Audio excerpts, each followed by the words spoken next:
Uh-oh. Ah, ah, ah.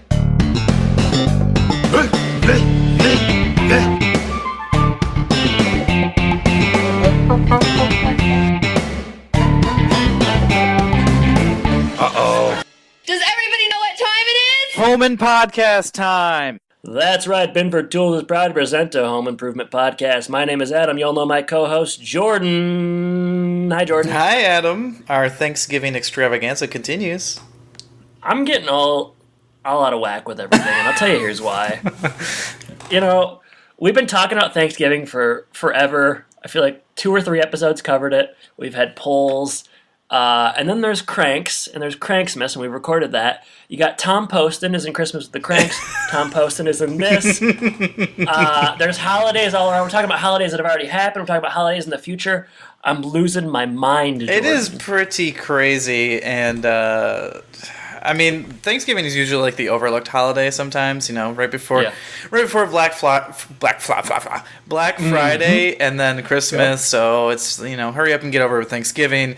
But for us this time around, it never ends. So I'm calling this a very convoluted Christmas because everything's all over the place. It's a strange holiday season, a hectic holiday season. But we're here, like you said. When I saw Tom Poston show up in this, I wanted to turn off the episode because my mind was melting. Do you know what I would call Tom Poston in this? It's a case of too many riches. There are quite a lot. He doesn't even get his fair due, and we'll get to all that in the aptly named Thanksgiving episode. Jeez, so aptly. But before we talk about all of that, Jordan, I want to ask one simple question: how you been? I've been good, man. I've been good. I can't complain. Not too much new going on, but you know we're getting we finally got our Christmas tree up. We're getting the Christmas cards out today, so you might get one. We'll see. I'm not sure. Well, you did ask for my address last night. That was for and I know something. You're not sending me any Home and Podcast Christmas gifts. So I'm sending you a big pile of Christmas cheer. Oh, wow. Okay. Yeah. So awesome. So yeah, those are going out, and I can't complain. What about you? How have you been? Fine. Returning to your Christmas cards. How much home improvement stuff do you have on them? Well, are you wearing like the Lions XXL shirt? Oh, I did this thing. Like a tool belt? I did this thing where we kind of like superimposed the cast with us. It was a lot of technical effort. Is it like that fence picture that doesn't like logistically make sense if you look at it that we have for our Patreon? Well, where like the spatial stuff doesn't work. Did you do something like that? I think you're just going to have to find out yourself. But there's... Wow. Let's just say it's a little bit fantasy, a little bit excitement, joy, festive atmosphere. It's just... There's so many words to describe what my Christmas card is. Is it starting to sound like one of your nerdy Robert Galbraith novels? Which is not fantasy at all. Well, I wouldn't Which know. is based very much in just like England today. Okay, I'll have to take your word for it. I hope you superimposed your head on whose body? Oh, I mean, Goth Mark would probably be good, but really, all that would be you wearing all black. So maybe that wouldn't actually be. He has longer hair than me, though, so that would be a little bit of a. That's true. Tough sell. Yeah, I've never seen you wear all black. Well, you're not going. I don't think you're going to. We haven't been to any funerals together lately, I guess. Yeah, even then, I don't know that I have like an all black outfit.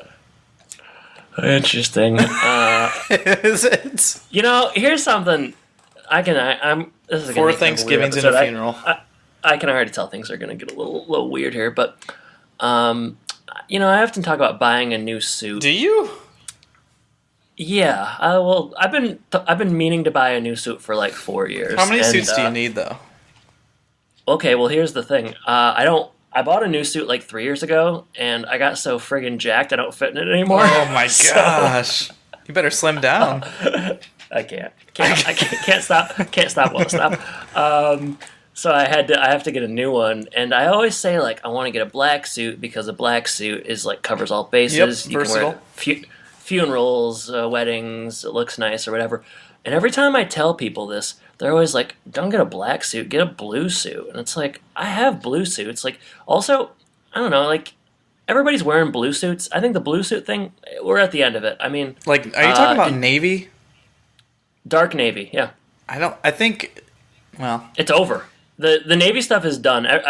no. Weddings for 10 years, people are wearing navy suits. It's over. My It's my past. thought is you cannot go wrong with a black suit. Navy suit is also very classic and timeless. It's played out. I don't think it's played out. I definitely don't think it's played out. I think black suits are now the minority because so many people are buying these navy suits, and I want to start the black suit trend again. So I'm gonna get one, and I'm tired of people trying to tell me to buy blue suits because I want a black suit. What do you think about a gray suit? I have one.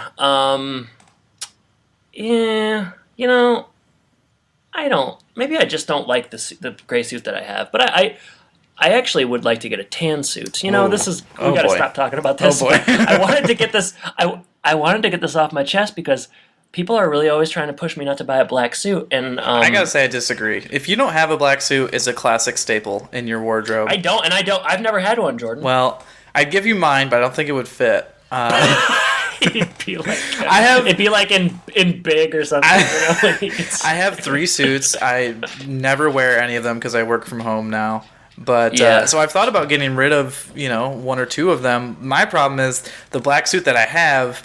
I mistakenly got a black suit that has like a little bit of like silver lines going down of it. You know what I mean? They're not like thick pinstripes or anything. But yeah, but still. if I could go back, I would just I get wish the that plain you bought black. a pinstripe. I wish that you did own a pinstripe suit, so you could look like the littlest mobster in the world. Don't underestimate me. Oh man, Low Mobster sounds like a new Netflix series. Yeah, so that's all I have to say about suits. I don't want to get into sort of our dirty laundry behind the scenes, but you have a wedding to go to at the end of the month. I don't, so. You know what? I won't be wearing a suit. I'll be wearing a tux. Oh, you're standing. I mean, insult to injury. Not only am I not in the wedding, I'm not even invited, and yet people keep asking me about it. So I think I might yeah. just bring you as my +1. Sour grapes. I can't make it. I got plans. But what's the day? I'm sorry, I'm busy that day. Yeah. So otherwise, holidays are around the corner, and boy, do we look forward to that, don't we? A nice long break, and it'll be a good time to recharge. And for our listeners, you've got. Have we ever announced who we're interviewing? I don't think we did. Now seems like a great time. So we've got. Yeah, go ahead. We've got 3 kind of blockbuster episodes coming up at the end of the year. Yeah. So for our Patreon listeners, if you aren't supporting us on Patreon.com, you're going to want to get this because we're covering a Goofy movie, which is shaping up to be a classic. And then we are going to also be running Christmas Eve. You talked about announcing the Christmas with the Cranks episode. So that's already been edited. It's in the can. And it's longer than the movie. Longer than We the did it. movie. Lots movie. of definitely better than the movie. Low bar, but we made it. And then after that, as you said, we have a special interview coming out New Year's Eve, one of those times, and that's going to be with Courtney Peldon. Who'd Courtney Peldon play? That's a good question, Adam. She played Lauren, Randy's love interest. Ooh, I think we can. Can we call her a girlfriend? I don't know. She kind of hasn't been on the show in a while, but things are sporadically hot and heavy. And it was a good conversation. It's a shorter one, about a half hour, but Succinct and just enjoyable. Yeah, she was great. Very, very pleasant. They mostly are, but not always. You had to throw that in there, didn't you? I'm crazy. Okay, yeah. I mean, we're looking forward to that. It'll be a big month, and we're gonna recharge our batteries, and It'll be I don't the know, last why year not? of Home and Podcast next year. We're entering the last year. That's crazy. Yeah, and then we can announce our Last Man Standing spin-off podcast. Not in a million years. It's more likely that we would do a Still Standing podcast. You know Still Standing, that show? I do not know. It sounds terrible. You should look it up sometime. It's maybe worse than Last Man Standing, but we might do that as a podcast, or we might ride off into the sunset. And we're gonna work on some screenplays and novels. That's our plan. is that it? All right, well, that'll be exciting. Yeah. Well, in this episode, Mark makes a big Hollywood connection, and I was a little bit jealous. Well, you've tried through our meta interviews, but no one seems interested. That's true. The one person who was interested gave you so many markups that you didn't want to ever write again. No, that didn't stop me. Also, that was. Can we talk about that on here or not? Yeah. Why not? I don't care. Right? Yeah, so, What do I care? I mean, I don't know if it was, like, uncouth. Are you or talking about the something. little mobster? Are you going to get us in some hot water? No, it's just like, this is really behind the scenes. But we had Carmen Finestra on the show a million years ago. And I sent him the reboot script that we did. I did. I guess I did it. You edited it. I did almost nothing but perform it. Yeah, but you did perform it well. And I sent it to him, and he basically just responded with it was like pages of notes that were, he just like eviscerated it. He was like, it was just like, hey, you know what? This Brad would never do that. You know what, Jill? I can't see her do that. So like basically every single thing I had written, he was like, yeah, I just don't buy that the character would do that. And even some of the things that were like kind of undeniable, like Brad being like a soccer coach, he was like, I don't think so. So yeah, you know, I get it. You got your own creation and you don't want other people to mess with it. But I was just having a little fun. Carmen. Too much fun. I think we ought to. I don't know if we have yet, but I think I'm just gonna have a solely dedicated page on our website to that reboot script, and so everyone can just go and read it and enjoy it. And yeah, we should. I want to polish it up though, so let me work on it again. Let me. I might change. Is that how you want to spend your time? Yeah, I mean, it's better than talking to you. Ouch! All right, Happy Thanksgiving. Let's get into the show. All right. Well, this episode 160. It's called Thanksgiving. You mentioned that earlier. Written by Eric Horsted. A Night to Dismember was the last one he did. Did you say Horsehead? Why do you do that every time? Aired November 25th, 1997. Time for alternative titles. And I have 3. How many do you have? 1, 2, 3, 4. 4 or 5. We'll see how I decide. All right, well, you can go first then. And these are all bad. Okay. I ran out of time. More power. More like no power. Womp womp. It's one of those that needs a womp womp at the end. Yeah, for sure. All right. How about this one's probably my worst? I don't know. I'll let you decide. The Backstage Blunder. Leading on the old alliterative crutch. Yeah, sometimes you got to. The Sweet Life of Tim and Jill. Okay. Yeah, I don't know. I'm not going to try to impersonate Rodney Dangerfield. Yeah, hey, I was going to say that to start off the show. Rodney's in this episode. This is a impression-free zone, because nobody wants to do But I am that. going to use his tagline. That's fine. I don't get no electricity. You seemed kind of unsure of it at the end. I don't get no electricity. Playing coy, you little You fella. know me. All right. Getting on my nerves. All right, my last one, and I think my best one. Okay. A Comedy of Errors. That's your best one? Yeah, it's not like great out of the 3, but I think it's better. Well, I shouldn't say anything because I have this one still. This one is barely a title, but I think maybe you'll like it. The Lions just recovered a Rodney? Yeah, you're right. Mine are terrible. And then, okay, one more thing. I couldn't really do a Rodney one, but I thought that instead of doing a title, I could just tell this Rodney Dangerfield football joke that he says in Back to School. I don't know, try something different. All right, so the joke is, my high school was tough. How tough was it? The football team, after they'd sacked the quarterback, they'd go after his mother. Whoa! I like that joke. It's one of my favorite Back to School jokes. Oh, man. Triple Lindy's all around. Triple Lindy's. You think they used the same stand-in for him in this one? I wish they would have. That would have been great, actually. It would have been for the 3% of people who watch Home Improvement and Back to School, but it would have been great. Back to the School. Is that the sequel? I didn't say the school. I'm hearing things. I guess you are. All right, let's get into the episode before you go crazy. We're gonna open post-disaster on Tool Time, and it's a man's Thanksgiving. The turkey seemed to catch fire. They move on quickly from that because they want to talk about what men should be thankful for. And after saying women number one, but I guess tritely, because they kind of just throw Heidi out of the way after saying that. Yeah, for a second I was going to give them credit. I thought, oh, that was nice. And then they're like, all right, get out of here, you piece of ass, basically, It's kind of what they're doing. It's not a good, not a good look. No. Nope. Yeah. Al, however, is thankful for his Swiss Army knife. I feel like he's talked about this knife before, but here it is again. Tim starts talking about different gadgets that he's thankful for. I don't know if they had like a special name for this, but there's a very high-powered blender that he brings out to talk about. Yeah. Al also has a vacuum suit, which no one would ever need, ever. And Yeah, what's that for? Like, what does that do? Apparently, it vacuums stuff into the suit. I just don't understand where it would go.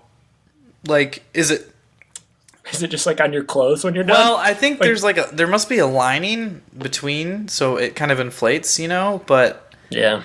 I just don't understand how you would empty that. I don't know. It seems stupid and impractical. But it malfunctions and Al inflates so big that he kind of pops like on Charlie and the Chocolate Factory. So exactly what I wrote down. Yeah. Logo is a little charred on the grill in the beginning, and I got to ask you, Jordan, you like to grill? You do have to ask me that. You know what? I just grilled the other night. I had some cheddar brats. How'd it go? I just ate another one for lunch today, so it's going pretty well. They're very good. I mean, are you a brat guy? Probably not, knowing you. I like brats. You do? Yeah. Cheddar brat? Regular brat? I don't care what you put it in as long as it's spelled B-R-A-T.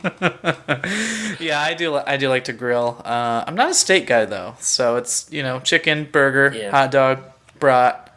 Cool. What about you? I've never really done much grilling. You let me do all the grilling.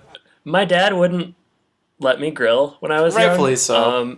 Because I don't know, he wanted to do it. You've really always been all thumbs, so that is very false. I have fantastic hands in all various sort of fields. No, I don't know. My dad always wanted to grill.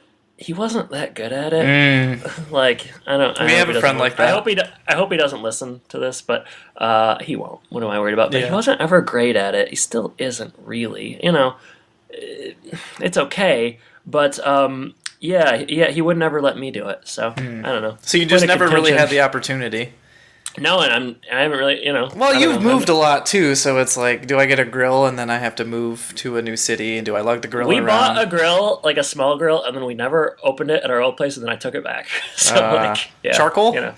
Yeah, that's why. The first time I started grilling was actually in college. We bought this little crappy $20 charcoal grill, but now charcoal. Everyone seems to like charcoal more, but it is a lot more work. It's a pain. I just have the propane tank, and I like that. But you and your mansion down there. My McMansion, my 7-bedroom McMansion. I keep one of them for you. You're single-handedly going to bring down the housing market again. I've been trying, but it's not working. I'm just saving a room for you, but you never come to visit. I've visited you about 2 more times than you visited me since we started this show. Well, you have cats. No, we can blame the cats. Yeah. Sure, Jordan. Hey, the cats can go. I'll move the cats. Just come on up. Well, are you gonna clean that place of dander? Because I'll come. I'll clean it. Don't tempt me. Don't tempt me. I don't want to. Write checks with my mouth that I can't cash. So, question I had, getting back to the episode here. What is this segment? Is it what we're thankful for, or is it a gadget corner? Because I didn't really get what we were doing. A little bit of column A, a little bit of column B. Yeah, that's never good. Yeah, for sure. I think the banner just says Thanksgiving week, so it seems like they could do whatever they want. And they chose this vacuum thing. Well, it's one of those things where you have too many options. You kind of need to narrow the field so you can really get your creative juices flowing a little bit more narrowly. Mm-hmm. But they don't allow that here, and so they go with the grill and the vacuum suit. I don't know what to call that. I don't know. Stupid. Yeah. All right. Well, next scene. Side yard. Fancy flute. Wilson's playing the flutes. Slash building. What is it? What do you call it? I don't know. I just wrote down Wilson's playing a fancy flute. Fancy flute. Piccolo? I don't know. Joe's at the fence. We're not going to play a clip here because this doesn't deserve it. We'll save it for Rodney a little bit later. Mm-hmm. Rodney. It's a protective flute. It's supposed to ward off spirits of sorts, I think. Yeah, it's like basically flutes on flutes. I don't know. It's like Triopoly, but for flutes. What's Triopoly? It's like a 3-level Monopoly. I've never played it, but it looks pretty wild. 3-level Monopoly? Yeah, it's got levels, Jerry. How do you? I've never played it. I just know it exists. But have you seen it? I've seen a box. I've never seen it out. You know, I had to bring up Triopoly, huh? I bet it's one of those board games that's like $200. Board games are expensive. They are expensive. They are, yeah. All right, well, maybe. I'm looking at this Triopoly right now. It's kind of like a pyramid of sorts. So you got your first level, you go to the second and the third. Send it to me. All right. Send it in the chat. See if this works. All right. Why wouldn't it? Just send me a link. I'm trying, man. You act like I'm not the techno one of us. I know. That's why I'm wondering why it's taking you so long, tech guy. Click that. Did. I also could have probably easier. Just Googled it yourself. Yeah. Okay. Yeah. It's not. Okay. I was thinking levels would be on top of each other.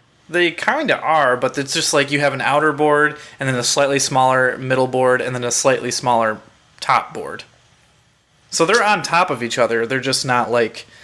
You wouldn't take a ladder, to go from one level to the next. You wouldn't take a ladder. Okay. Yeah. All right. I guess I don't want you to get me this. It seems a bit confusing. I'll get you Settlers. I got my sister Settlers for... I've never played it, man. 5 Christmases ago. Yeah, basically, you're bringing up my dad again. But every time I come home, and it's usually around the holidays or something, we'll play a board game. Usually, Password is kind of a favorite of my family. But my dad will be like, "You ever play Settlers?" Like every time I come home, I'm like, "Nah, I never played." He's like, "Oh, I don't know about that one." It's like he said that to me like 10 times. Why does he say he doesn't know about that one? It's long. I think he means he doesn't like it. Oh, I played a board game. Your family introduced me to Balderdash. That's also a favorite. One time I came over, your sister was there. We all played Balderdash. I laughed and laughed and laughed. It was a good time. Boy, you know what? It's funny. You seem to remember that so fondly, and yet I can't think of it at all. Well, you probably played many games of Balderdash, and the one with me was not memorable. No, I remember it. That's my favorite game. Is actually Beyond Balderdash. Oh yeah. Balderdash is just, I think, just the words. Yeah. Beyond Balderdash, you can go a little bit crazy. All right, back to the episode. Fancy Flute. Fancy Flute. Willow comes out. Willow's got a real weird presence about her. Always. I notice it more and more every time she comes around. Yeah, it's just like... It's really hard to describe. Stoner, I guess, would be the best thing I could I feel like it's stoner / seductive. It is. It does always seem like she's, like, flirting. It does. With everybody. Even Wilson. Even Wilson. I'll say it. You're saying it, too, so I don't have to feel bad. Yeah, they're having a soy turkey. It's kind of like the yoga joke. Soy turkey, boo, soy food's so weird. It's 1997. Ugh, can you believe people don't want to eat meat all the time? They're going to Ann Arbor to meet other members of the family. A lot of, like, Wilson jokes, like Wilson name jokes. I didn't write any of them down. Everyone has, like, a W name, like Wilbur and something like that, except for somebody. But, yeah, it's not worth writing down. You're right. No, and except for Bob, who is the black sheep. But hey, catch this, literally a black sheep. Bob, black sheep. Have you? They're having the Taylor family are just doing a kind of a low key Thanksgiving with just the 5 of them. So that's basically it there. Yeah, until that's all I got. Yeah, until we go to the next scene where they're back inside and Brad and Tim are talking, and Tim. He doesn't want to have a low-key Thanksgiving because he just got an offer for a luxury suite at the Lions game on Thanksgiving. So now he just needs to convince Jill. We did learn that, I think they say William Clay Ford is like a big fan of the show. Yeah, that was hilarious. Come on. Come on. Also, at the end, Rodney Dangerfield is a big fan of the show. Well, yeah, I mean, it's just like, come on. Yeah. All right. So Jill is on board, much to Tim's surprise, because she doesn't have to cook. So I think, like, if you're having just a normal home Thanksgiving and you want to kind of do something different for 1 year out of all the years, this doesn't sound that bad, really. It sounds kind of fun. Well, I talked about it a couple of weeks ago at this point, but how like it's like always my dad's dream to like, do this. Yeah. Is this where he got the dream from? Yeah, I think this episode specifically. I just looked up the score of the Lions Thanksgiving game. In Jordan, it must have been a very happy Thanksgiving for Lions fans because they beat the Bears 55-20. Whoa! Can you imagine the Lions dropping 55 on Thanksgiving? I'd lose my mind. It was probably just a malfunction of Tim, messing with the scoreboard later. They scored some touchdowns. Lions were 7-6, Bears were 2-11. So rough year for the Bears. They got us back this year. Yeah, they did. The Bears are 7-6 this year. We almost blowed them though. We almost blowed them. Yeah, and then I didn't. Yeah, Blau. He kind of made Thanksgiving more tolerable than I thought. I thought Blau was going to come in and it was going to straight up Blau, but it did not. It wasn't as bad. No, it was all right. It was one of those things you come in with very low expectations, and now the Lions are just obviously tanking the rest of the year. So it's just as you and I predicted, and everyone else. Indeed. Carry on. You were talking. I mean, that's really the end of that scene because now everyone's agreed they're going to go. So yeah, I guess you're supposed to think that Jill's going to say no. Like Tim is kind of tiptoeing around, like, right. Oh, we have to convince your mom. But then he goes up to her and she immediately is like, cool, that whole thing. Here we are, Jordan. Here we are. The sweet life of Jill and Tim. Mm-hmm. I want to do a bio of the Pontiac Silverdome, Jordan. I like it. Kind of different. It is a character. A lot of people have said this in Sex and the City. New York City is like the fifth girl. Well, in this episode, the Silverdome is like the sixth Taylor. Silverdome, 1976 to 2013. R.I.P. R.I.P. They just finally completely demolished it. The Lions stopped using it in 2006. Mm-hmm. And then Ford Field came into existence, but it was just kind of there empty for a long time, but I guess it's finally officially gone.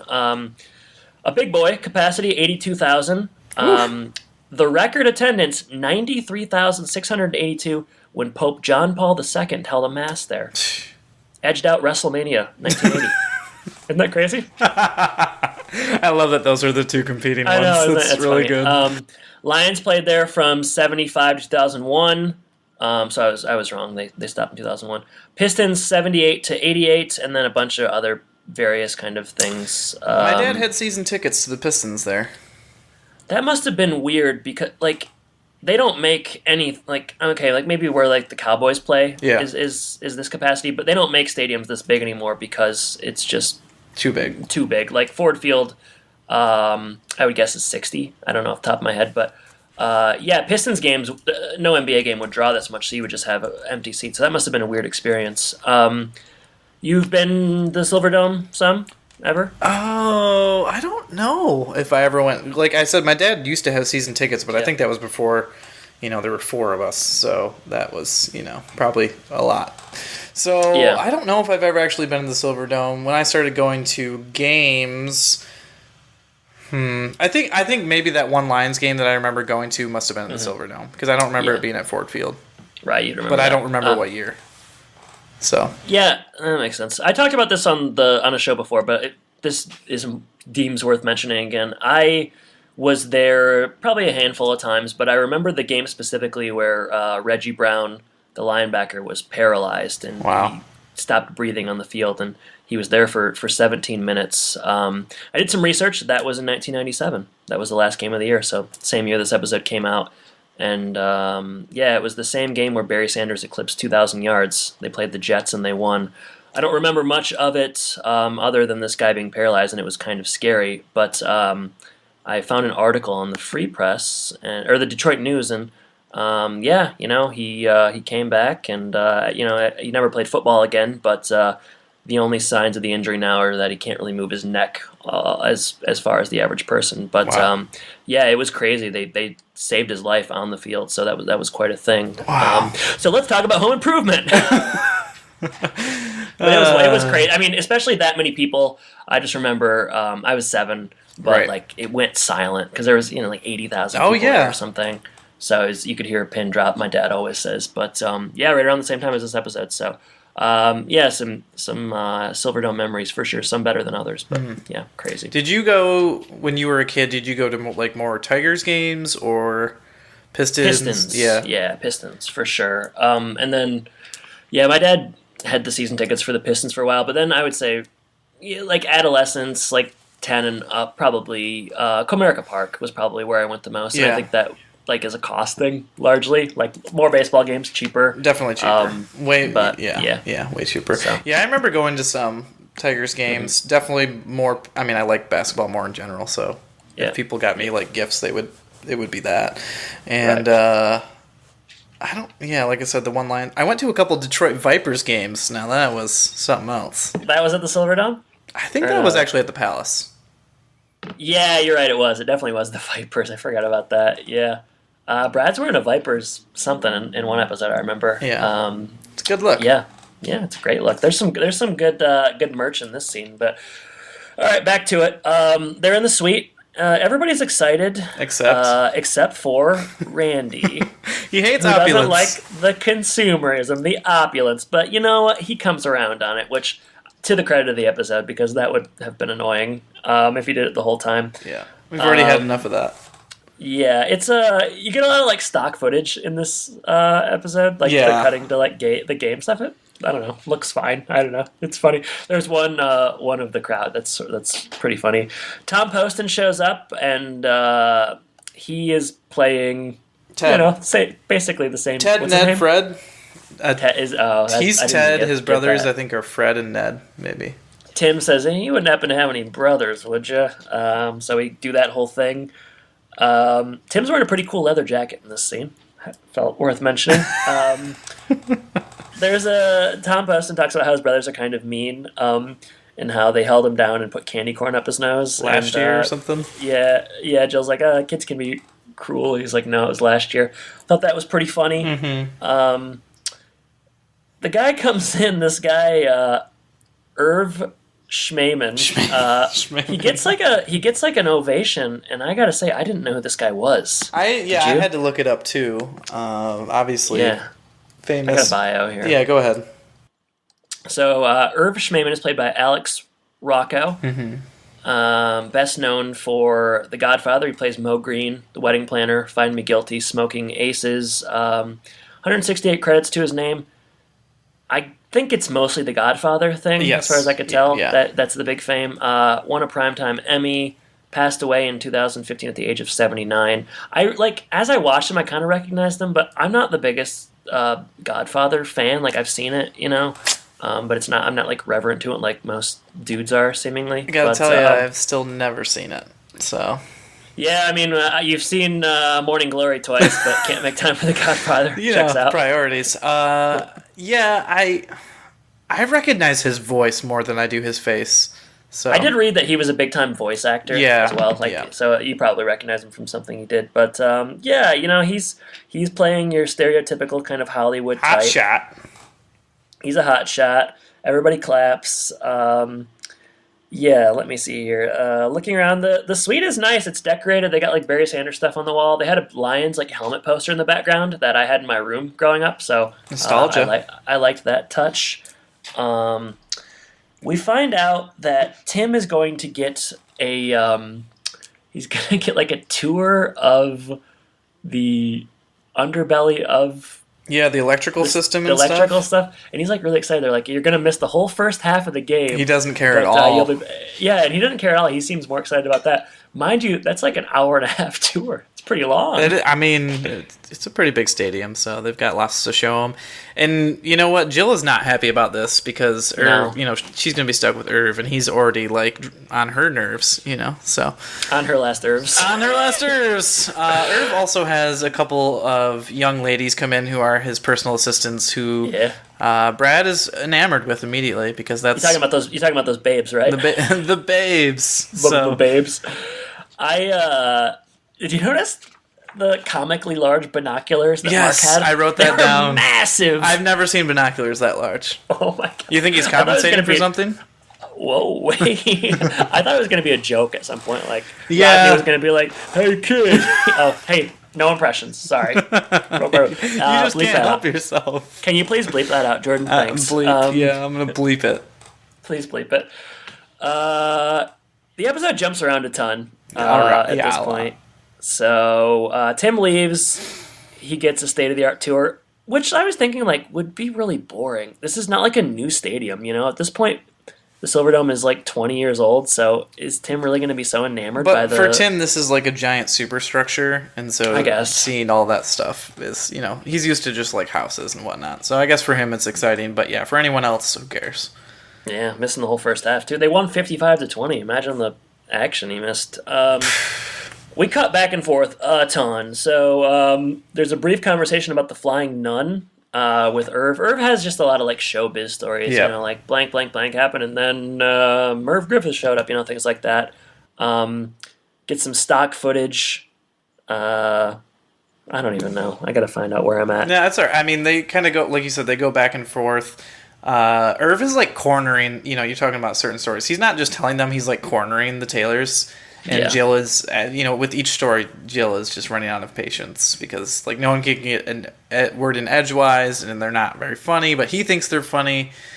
The tour is ending, and Tim loved it, but Ted has one more surprise, and they throw Tim on the jumbo screen for a inordinate amount of time. Where it's a lot of attention, yeah. He just has to, like, wave his hands back and forth, and then he, like, puts up a Tool Time sign, and I think there's some comment here about, like, they go back to the box, and Jill sees him, and she's not happy or whatever. And I saw when they were showing Tim, like, they cut to like the crowd perspective and Tim on there, and it beneath the jumbotron it says Binford Tools is like sponsoring the Lions game. I'm thinking like, dang, Binford's pretty big time. I guess so. No wonder everyone's seen Tim. That's true. The lights go out because Tim, he does what he does. So he wants to help with like a picture on the monitor or something, and he busts the whole light system. Lights go out everywhere, and they go to the suite where Irv cops a feel in the dark on Jill. Well, he thinks he's grabbing a yam, but you think he's grabbing a yam, or is he doing exactly what he knows what he's doing? Hey, hard to say.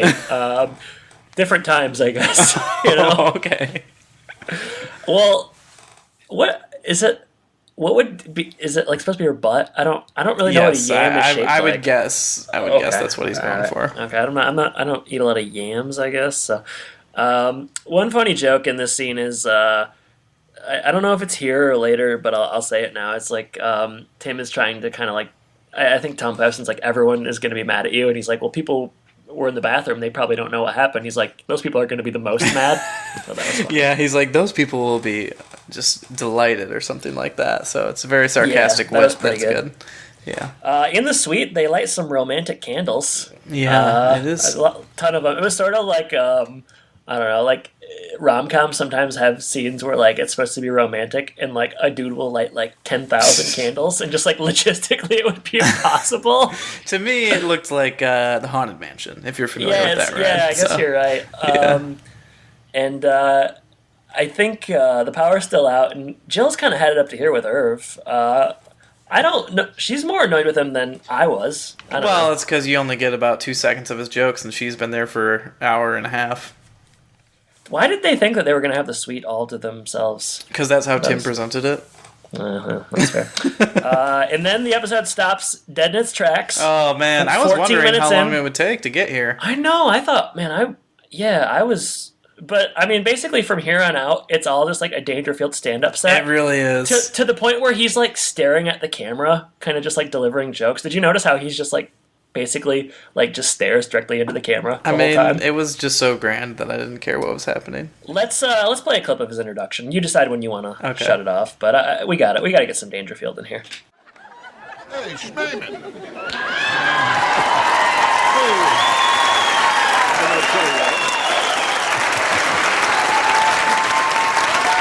Hey, Rodney! I had a hard time finding you, After they saw my face, they turned off all the lights. Rodney started my Christmas special. I don't get no respect. On ice. Oh, and I tell you, it was cold. It was so cold, it was colder than my wife's handshake on our honeymoon. Hello. How do you do, baby? How are you? I'm Jill Taylor. Good, I can't good. believe it's Rodney Dangerfield. Yeah. What are you doing in Detroit? I'm looking for plugs and points. I was the Grand Marshal at the Great American Parade. I tell you, they made me the Grand Marshal. I mean, how great can America be, you know? Mom, who's Rodney Dangerfield? Honey, he's a famous comic. He's hilarious. Hey, what's with the black outfit? I mean, devil worshippers are in box 666. You are good. Hey, thanks, Shorty. You know, when I was a kid, I was short myself. I was so short I had to blow my nose through my fly.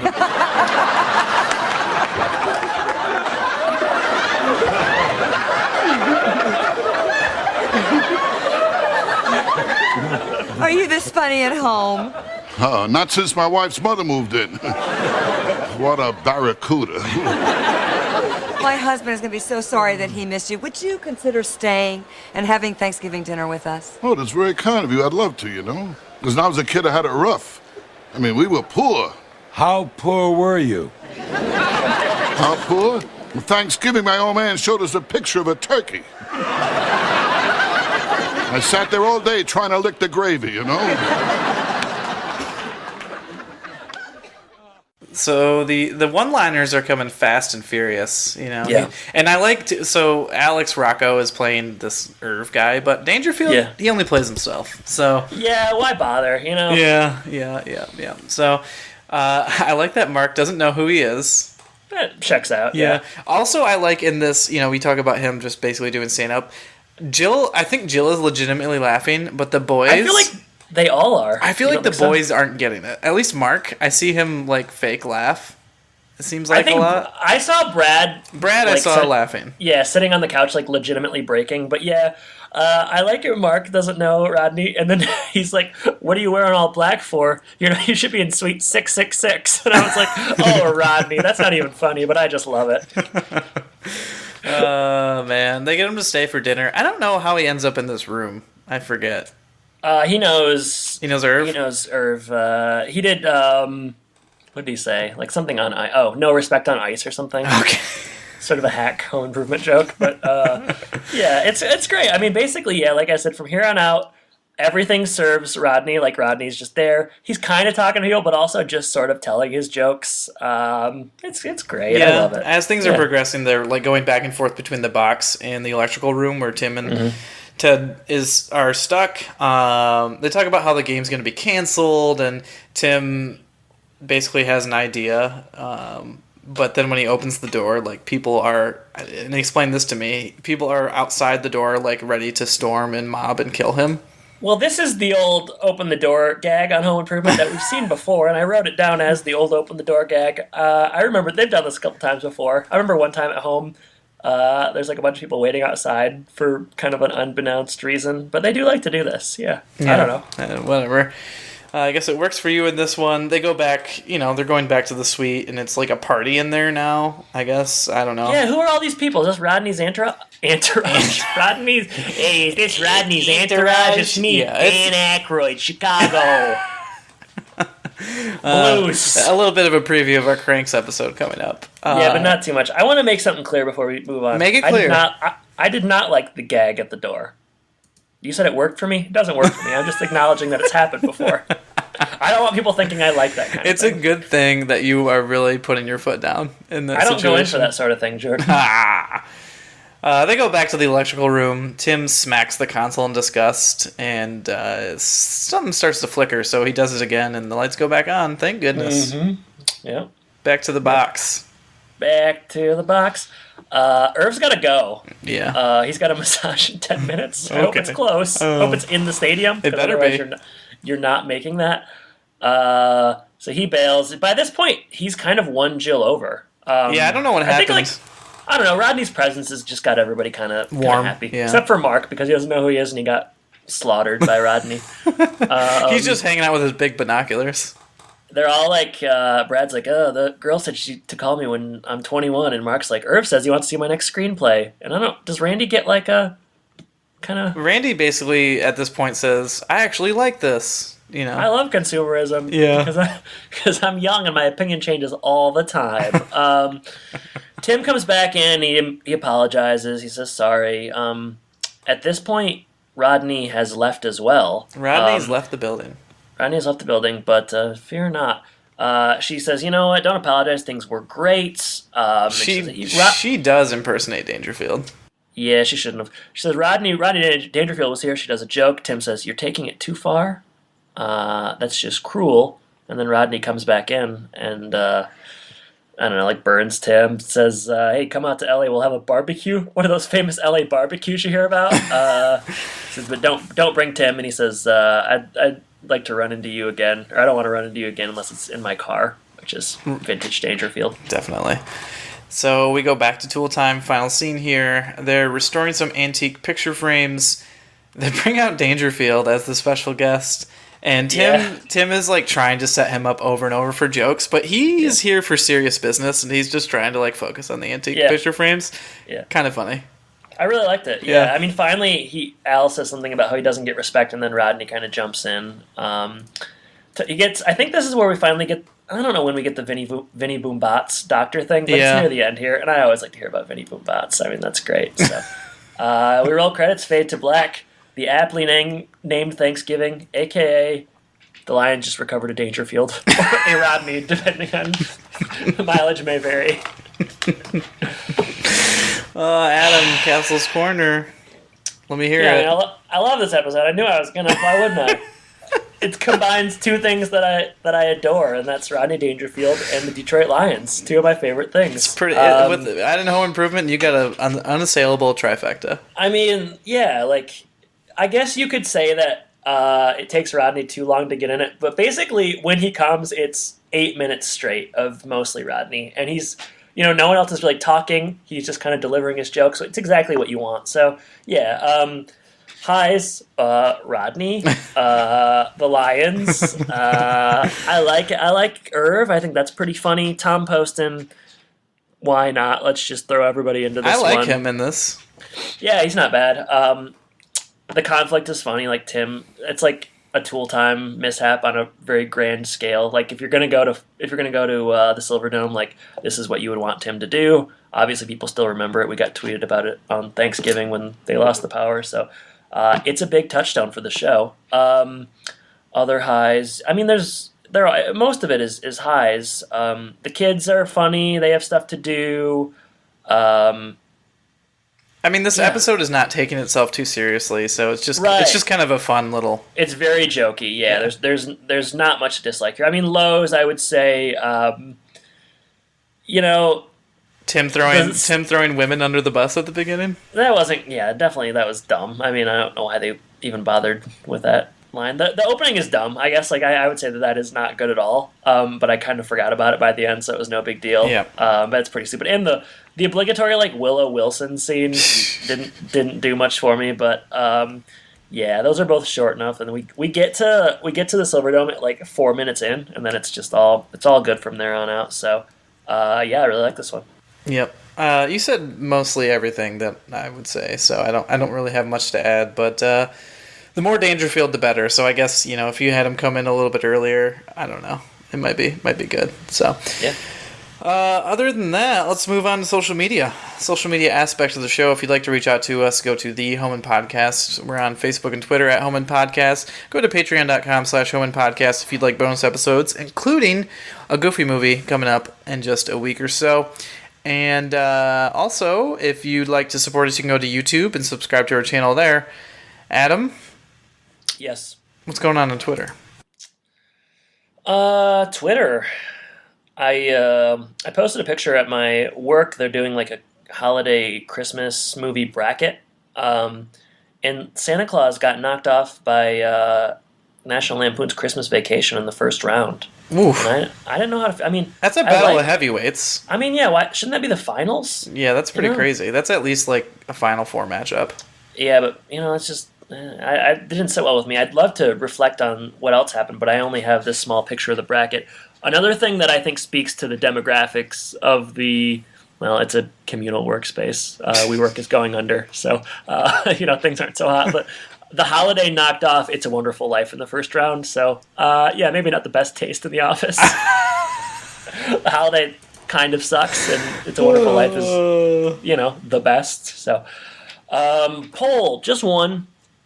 Is older Randy kind of a pain? This is after the, trials and tribulations of last week. 24 total votes. 33% said no, 67% said yes. So, there you go. I mean, kind of a pain. Yeah, he definitely is. Kind of. He comes around a little bit in this episode, I guess. Jordan, you designed the Lions just recovered a fumble shirt. So after the Silverdome episode, if you're jonesing for some Lions merch that isn't officially from the Lions, you're gonna want to get your hands on this. Yeah, did you post that yet? Yeah, it's posted. All right. I made 1 million sales already. All right, yeah, it's been hard to keep track of all the sales. Adam, I did not tell you this, but we have a new review. Oh man, is it good or bad? It's a good review. I'd love to hear it. All right, this review was written just a couple days ago as of this recording, December 11th, 2019. Okay. It is titled "My Favorite Podcast." Wow. Yeah, and it's Hey, by. can you tell me right now if this is someone we know or not? Because I want to know how excited I should get. I'll tell you the username here. Okay, yeah. I'm not exactly sure how to pronounce it. It looks like Thuggas. It's THU. I love hearing you say Thuggas, though. It's THUGGAAAAZZ. Yeah, I think that's Thuggas. Okay, there you go. Yeah. So here's what he or she wrote. As a huge fan of Home Improvement, this podcast is so awesome. Love hearing fellow fans' opinions and how they cover questions sent into them and how they interview the cast. So thank you, Thuggas. yes, it's wonderful to hear people write in about the show. So if you'd like to support us just like Thuggas, go to your podcasting. Just like Thuggas, yeah. Go to your podcasting app and leave us a 5-star review and write a little something for us to read on the air, and that helps other people find us, so we appreciate it. We're up to 45 now. I want to get 50 by the time we're done. 5 over the course of a year, basically. I think it's doable. I'd say. Wow. 45, that's a lot. That's a 45 more than I thought we'd get. That's good. Jordan. That's good. Do we have any mail this week?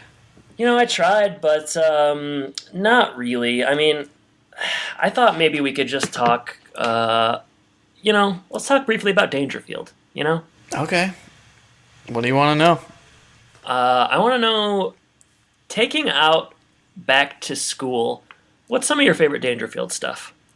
My earliest Dangerfield memories is there was like a compilation of Johnny Carson. Yeah, right. And he was like all over that. So that's how I was first introduced to him, and really most of the stuff that I watched him in. Other than that, obviously Back to School, big thing. But Caddyshack is obviously just an incredible movie, and he's got a great role in it. So those are really my cornerstone memories of Rodney Dangerfield.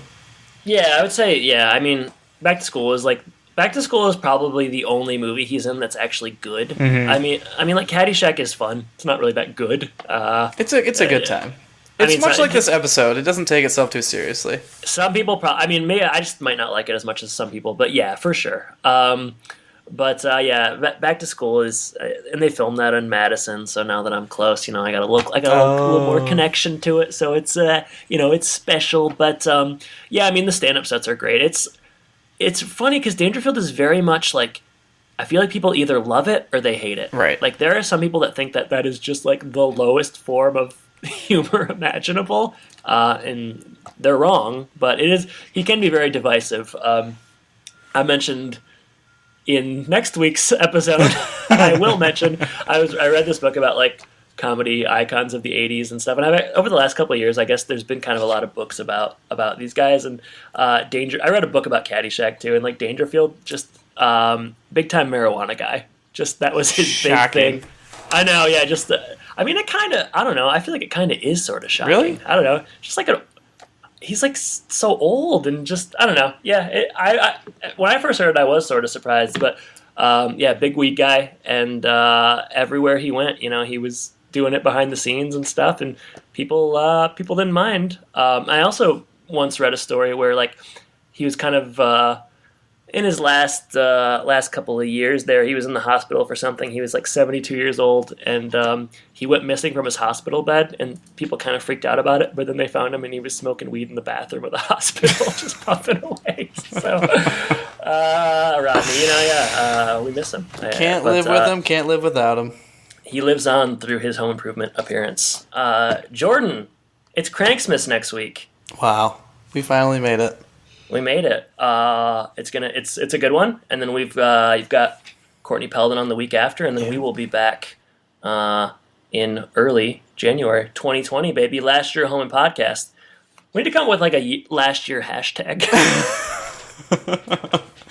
That's your job over the next month. Oh, good. I'm gonna put a lot of time and thought into it, so that's good. Jordan, thank you for joining me. Hey, don't you want to know what episode we're gonna cover when we come back? Oh, I mean, sure. Yeah, go ahead. I just said it's Cranksmas, Jordan. Well, I'm talking about after that fun stuff. Right, go ahead. The next home improvement episode we're going to cover is called The Dating Game. Man, you're gonna tell me that and then make me sit with it for a month? That's gonna drive me crazy. Who's gonna be dating? Hard to Mark? know. Is Mark ever gonna date on this show? No. The closest we got is that one episode where he was in the boat with that girl. Yeah, and that was super close to dating. This is as close as you're gonna get. It's like watching someone kiss and being like, yeah, I kiss all the time. Jordan, thank you for joining me, listeners. Thank you for listening. And I guess I should say, take care. Take care, everybody.